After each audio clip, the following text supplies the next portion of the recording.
Dear student, you are most welcome to our educational channel mechanical Pandit. और मैं आपके प्यारे पांडे सर आज बात करने वाले हैं elements of the mechanical vibration.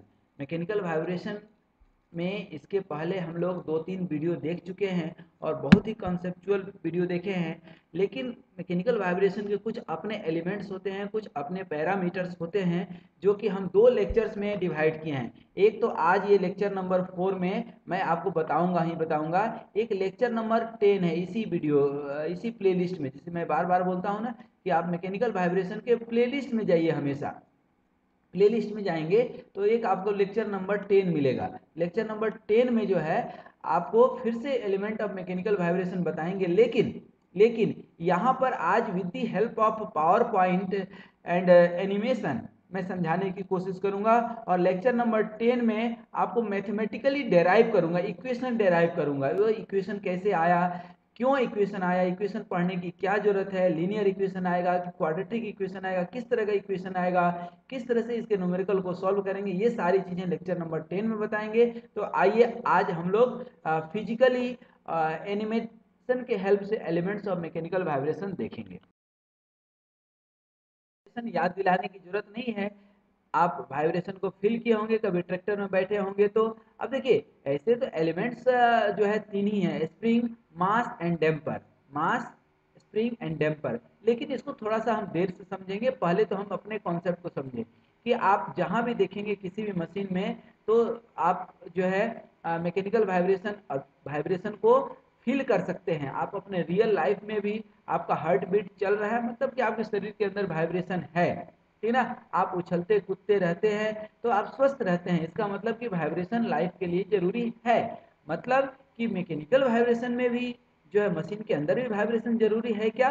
बिल्कुल, लेकिन विद इन ए लिमिट, ठीक ना। लिमिट से बियॉन्ड जाएगा तो you have to reduce the vibration, ठीक ना। You have to use the vibration absorber, vibration isolator. तो आइए आज हम उसी को समझने की कोशिश करेंगे दोस्तों। अब जैसा कि हमने आपको बताया कि almost every machine produce vibration. For example combustion engine, IC engine जिसको बोलते हैं, वाइब्रेशन जो है सिलेंडर पिस्टन अरेंजमेंट है, या कोई रोटेशनल डिवाइस है, या कभी आप जो है ऑटोमोबाइल कोई भी यूज किए हो, बाइक या ट्रैक्टर या गाड़ी, तो आपको वाइब्रेशन फील हुआ होगा। या कभी जो है आप रोड पे गाड़ी चलाए हो तो अनइवन रोड हमेशा स्मूथ नहीं रहता है।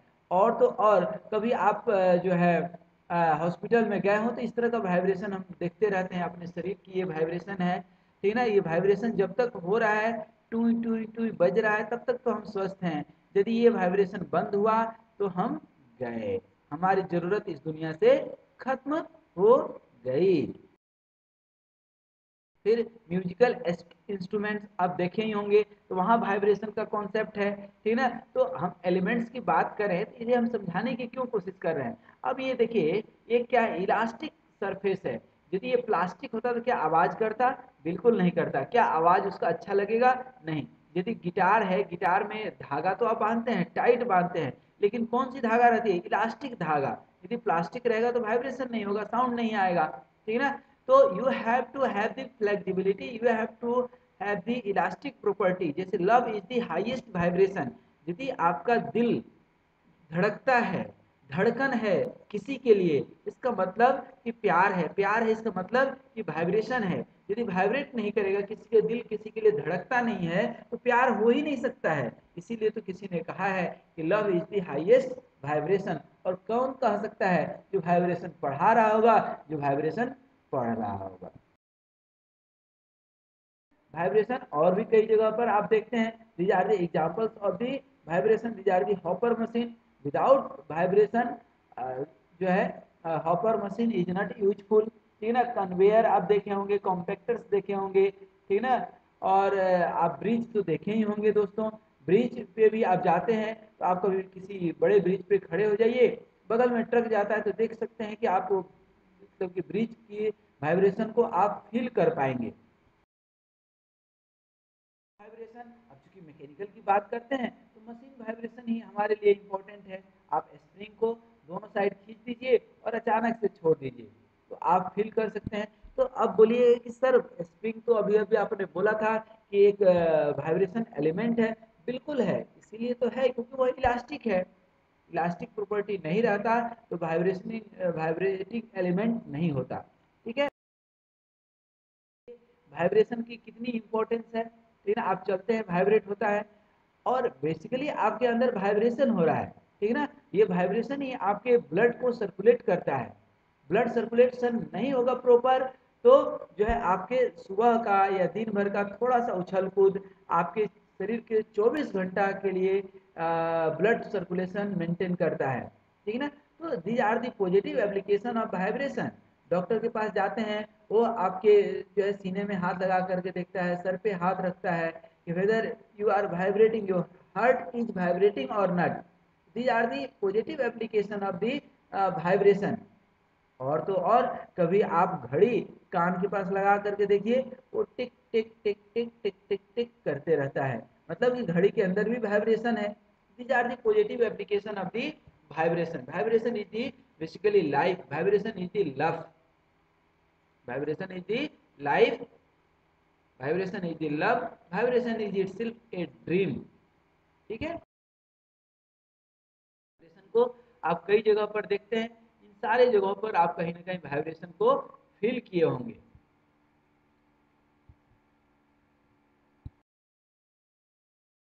अब आप देखिए बीम में these are again elements of the vibration, ठीक है ना। कहाँ कहाँ पर अभी वाइब्रेटिंग एलिमेंट्स तो हम बताएंगे ही बताएंगे, लेकिन इन चीज़ों को समझने की कोशिश कीजिए कि किस तरह से ये वाइब्रेशन जो है वाइब्रेटरी एलिमेंट्स काम कर रहे हैं। These are the elements of the vibration, ठीक है ना। अब यहाँ पर ये देखिए डैम्पर्स का काम करेगा, और ये स्ट्रक्चरल डैम्पिंग है। डैम्पिंग का मतलब हमेशा नहीं होता है कि शॉक एब्जॉर्बर है और उसके अंदर फ्लूइड रहना जरूरी है, नहीं। These are again work acting as elastic element, spring की तरह ये काम कर रहा है, आप देख सकते हैं यहाँ पर, ठीक है ना। ये यदि स्प्रिंग के तहत जैसा काम नहीं करता यहाँ पर, ठीक है ना, तो फिर इसको हम वाइब्रेटिंग एलिमेंट में नहीं रखते, ठीक है ना। यहाँ पर आप देखिए कैसे ऊपर नीचे जो है यहाँ पर जा रहा है, ठीक है ना। देख पा रहे हैं, ये मीन पोजीशन के अकॉर्डिंग जो है अपने मीन पोजीशन से ऊपर नीचे, उसी तरह से ये मीन पोजीशन से ऊपर नीचे जो है जा रहा है, ठीक है ना। तो these are the phenomena by which you can observe the। अब यहाँ पर भी आप देखिए, ठीक है ना, आप हर जगह देख सकते हैं कि मैकेनिकल वाइब्रेशन वहाँ पर है, ठीक है। these are the basically elements of the vibration, ठीक है। अगेन ट्विस्टिंग मोमेंट आप पढ़े होंगे, टोर्सन ऑफ द शाफ्ट पढ़े होंगे, ठीक है ना। और कुछ नहीं पढ़े हैं तो बचपन में वो गाड़ी चलाए होंगे कि जितनी चाबी भरी है राम जी उतना चले खिलौना, कान पकड़ करके ऐंठ देते थे फिर वो चलता था, अल्टीमेटली वह इलास्टिक एनर्जी काइनेटिक एनर्जी में कन्वर्ट होता था।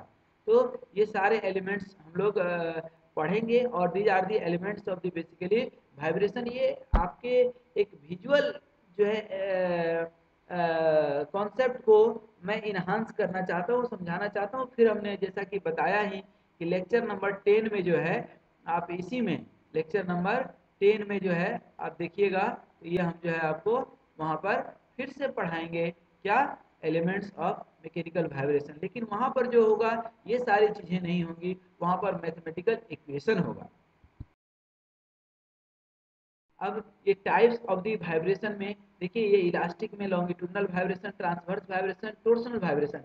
तो यहाँ पर अब ध्यान दीजिए, यदि मास नहीं होगा, यहीं पे से अब मेन टॉपिक हमारा शुरू हो रहा है 8-10 मिनट के बाद कि एलिमेंट्स ऑफ दी वाइब्रेशन। यदि एलिमेंट्स ऑफ दी वाइब्रेशन की बात कर रहे हैं तो वहाँ जो है आपको जो है मास होना कंपलसरी है। तो mass is the first element of the vibration. यदि मास नहीं होगा तो वाइब्रेशन होगा ही नहीं, ठीक है ना।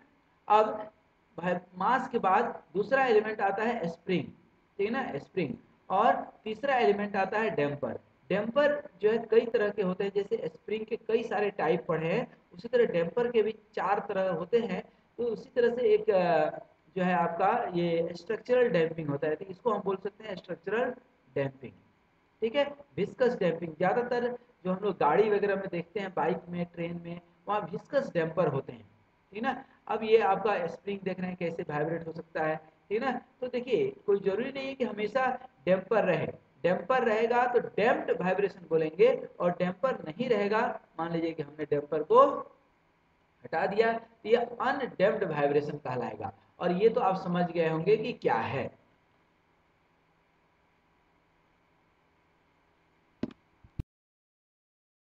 अब यहाँ पर आप देखिए, ये शॉक एब्जॉर्बर आप देख पा रहे होंगे, ठीक है ना, इसको समझने में कोई दिक्कत नहीं है। यहाँ थोड़ा सा आप फील लाइए, ये डैम्पर है, ठीक है। अब गाड़ियों में जो आप देखते हैं दोस्तों, ये जो आप नीचे देख रहे हैं अंदर में, ठीक है ना, सिलेंडर, इसके अंदर फ्लूइड है, तो ये क्या है, विस्कस डैम्पर है। ये जो है डैम्पर है, शॉक एब्जॉर्बर देख रहे हैं, ठीक है ना, तो ये डैम्पर है और ये स्प्रिंग है, ठीक है ना। तो ये स्प्रिंग, डैम्पर और मास आप लगाएंगे तभी तो वाइब्रेशन होगा। तो ये मास एक एलिमेंट हो गया, स्प्रिंग दूसरा एलिमेंट और डैम्पर तीसरा एलिमेंट। तो कोई पूछता है how many elements of vibration are there, there are 3 elements, first element, ये सेकेंड एलिमेंट और ये थर्ड एलिमेंट, ठीक है ना। There are 3 elements of the vibration. अब ये कॉन्सेप्ट समझिएगा थोड़ा सा, ये कॉन्सेप्ट समझना बहुत जरूरी है, ठीक है। अब देखिए वाइब्रेशनल पैरामीटर, वाइब्रेशनल पैरामीटर कौन कौन से हैं, तो हमने हमने अभी अभी बताया कि spring, damper and mass, this 3 are the elements of the vibration, ठीक है। अब यहाँ पर आप देखिए, ये एलिमेंट्स जो है स्प्रिंग है, और ये क्या है, जो है डैम्पर है, और ये क्या है, मास है, ठीक है। अब स्प्रिंग डिफाइन किससे होता है, स्प्रिंग जैसे हम समझा रहे हैं उसी तरह से समझिएगा, ठीक है ना। स्प्रिंग को डिफाइन करते हैं स्प्रिंग स्टिफनेस से या स्प्रिंग कांस्टेंट से। स्प्रिंग स्टिफनेस या स्प्रिंग कांस्टेंट को के से इंडिकेट करते हैं दोस्तों, किससे इंडिकेट करते हैं, के से, ठीक है ना। और इसकी यूनिट होती है न्यूटन पर मीटर, मतलब load applied to per unit deflection, ठीक है ना, डिफ्लेक्शन पर यूनिट लोड, ऐसा आप बोल सकते हैं, ठीक ना। तो ये स्प्रिंग कांस्टेंट है, ठीक ना। और स्प्रिंग में क्या होता है, डिस्प्लेसमेंट होता है, ध्यान रखिए, स्प्रिंग में क्या होता है, डिस्प्लेसमेंट होता है, ठीक है। और अब दूसरे एलिमेंट आ जाए, डैम्पर, ठीक ना। तो डैम्पर में हमेशा वेलोसिटी आएगा, डिस्प्लेसमेंट नहीं आएगा, क्या आएगा, वेलोसिटी आएगा। और ये वेलोसिटी है, इसके अंदर होल्स होते हैं, इससे लिक्विड धीरे से निकलेगा और धीरे से इन होगा, in and out, in and out, ठीक है। तो डैम्पर, और ये सी को बोलते हैं डैम्पिंग कोफिशिएंट, जैसे यहाँ स्प्रिंग कांस्टेंट बोले थे, उसी तरह से यहाँ डैम्पिंग कोफिशिएंट बोलते हैं सी को, ठीक है। और इसकी यूनिट क्या होगी, इसकी यूनिट क्या होगी, ठीक है ना, न्यूटन सेकेंड, ध्यान रखिएगा, क्या, न्यूटन सेकेंड, ठीक है।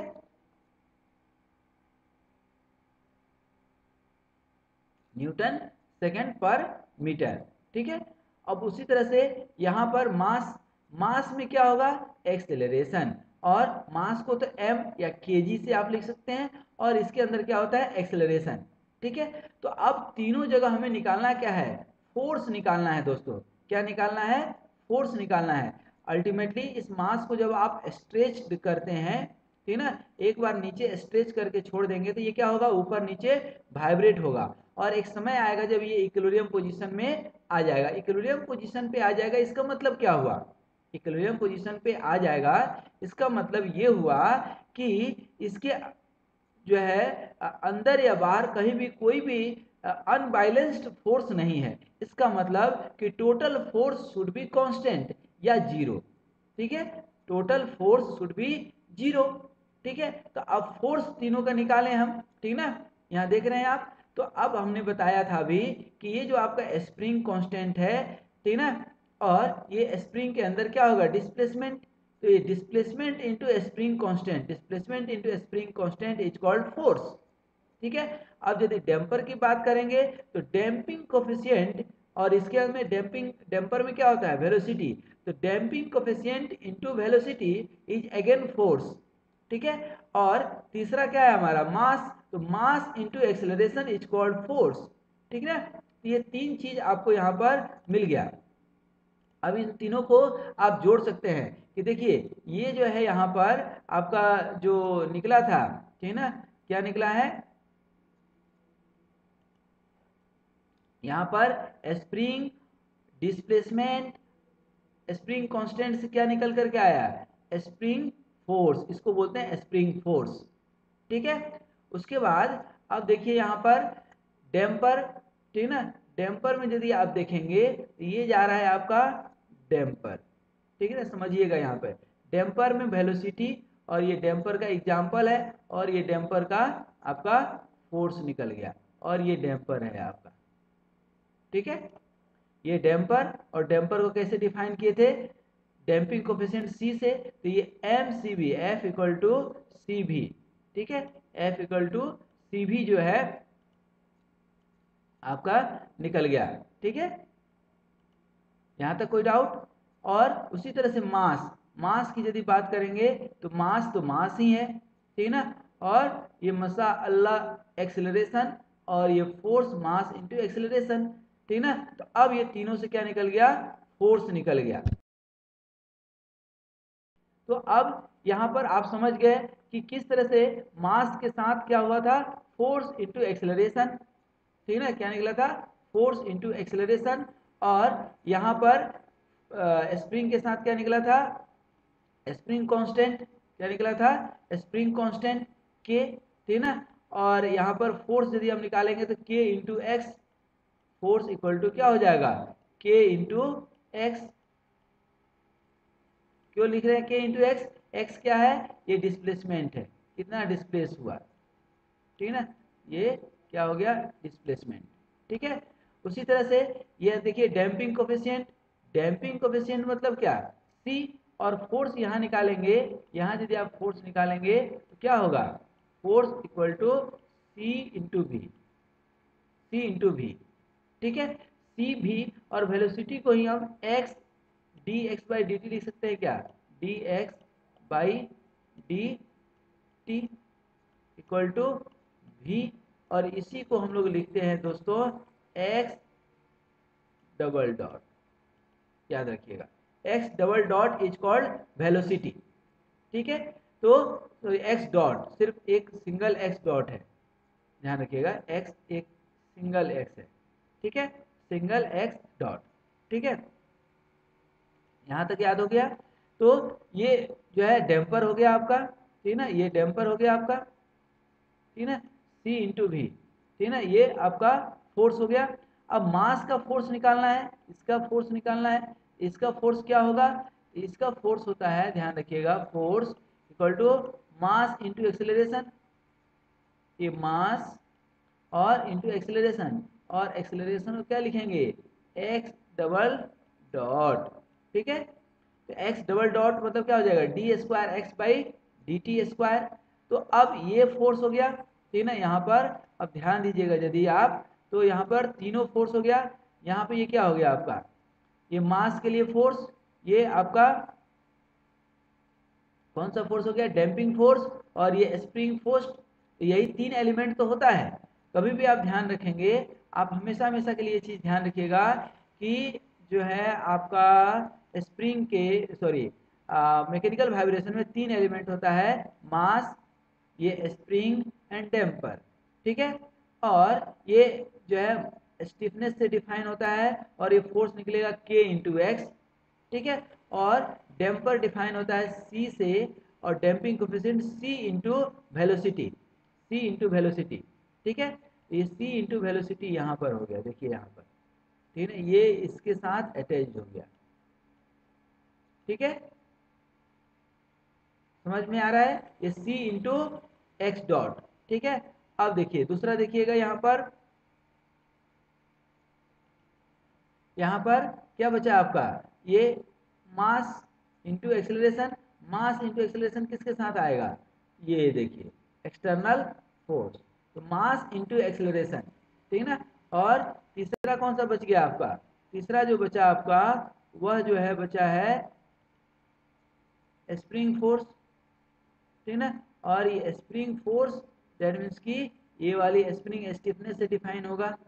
ठीक है, तो ये तीन ही एलिमेंट है और ये तीन फोर्स है, तो ये इक्वेशन बन गया M x double dot plus C X dot plus के एक्स इक्वल टू जीरो। इसको हम लोग ओवरऑल जो है बोलते हैं कैरेक्टरिस्टिक्स इक्वेशन। इसको क्या बोलते हैं दोस्तों, कैरेक्टरिस्टिक्स इक्वेशन, याद रखिएगा, ठीक है ना। ये बहुत ही इंपॉर्टेंट इक्वेशन है इस पूरे वाइब्रेशन में। जितने भी हम आपको 200 300 जितने भी वीडियो देंगे सब में इसका कॉन्सेप्ट आएगा। अब कॉन्सेप्ट आएगा तो आप बोलिएगा कि सर ये तो मैथमेटिकल है, डिफरेंशियल है, कैलकुलस इसमें इन्वॉल्व हो रहा है, ठीक ना, अभी हमको समझ में नहीं आया। तो बिल्कुल आज मेरा ये मकसद भी नहीं था, आप जितना समझ गए वेल एंड गुड। जस्ट इसके बाद आप एक बार लेक्चर नंबर 10 जरूर देखिएगा। लेक्चर नंबर 10 में हम बताएंगे कि किस तरह से ये इक्वेशन आया, किस तरह से इसको डेराइव कर सकते हैं, किस तरह से इसकी नेचुरल फ्रीक्वेंसी निकाल सकते हैं। अब जैसे यहाँ देखिएगा इस वाले उसमें देखिए आप यहाँ पर यदि आप ध्यान देते हैं इस स्प्रिंग में डैम्पर कहीं नहीं है, क्या है, सिर्फ स्प्रिंग है, ठीक ना। तो सिर्फ मास और स्प्रिंग यदि रहेगा तो ये वाला हट जाएगा, ये हट जाएगा, तो m x double dot plus के एक्स इक्वल टू 0 आ जाएगा। तो ये इस तरह से इक्वेशन हमारा बन करके आएगा। तो आज हम ये उम्मीद करेंगे कि ये काफ़ी कुछ समझ में आपको आया होगा। हम लोग फिर से लेक्चर नंबर 10 में मिलेंगे दोस्तों। एलिमेंट्स ऑफ मैकेनिकल वाइब्रेशन वहाँ भी देखेंगे।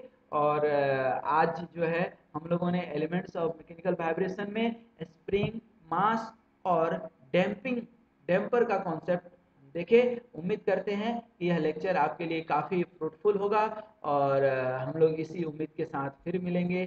Thank you very much for watching this video and must share this video with your classmate. Thank you, thank you. स्वस्थ रहिए, मस्त रहिए, मुस्कुराते रहिए।